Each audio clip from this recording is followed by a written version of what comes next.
ఒక రహస్యం నాకు తెలిసి చెబుతాను. అనవసరంగా బ్యూటీ క్లినిక్లకి సొమ్ము పాడు చేసుకోకండి. అశ్విని దేవతలకు చాలా ఇష్టమైన తిథి విధియ. శుక్లపక్షంలో ఒక విధి వస్తుంది, కృష్ణపక్షంలో ఒక విధి వస్తుంది.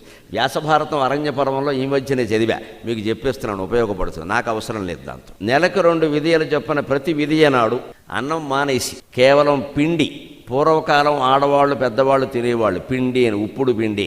అదే పొద్దున్న మధ్యాహ్నం అన్నం సమయంలో ఇంత, రాత్రి అన్నం సమయంలో ఇంత తిని ఒక గ్లాసు పాలు దాగి పడుకుని అశ్వినీ దేవతాభ్యాం నమః, అశ్వినీ దేవతాభ్యాం నమః, అశ్వినీ దేవతాభ్యాం నమః అని పొద్దున్న 108 సార్లు, సాయంత్రం 108 సార్లు జపం చేస్తే అలాగ ఒక సంవత్సరం అంతా 24 విధియలు చేసినట్టయితే మన్మధుళ్ళ ఉంటారు, తిరుగులేదని చెప్పి.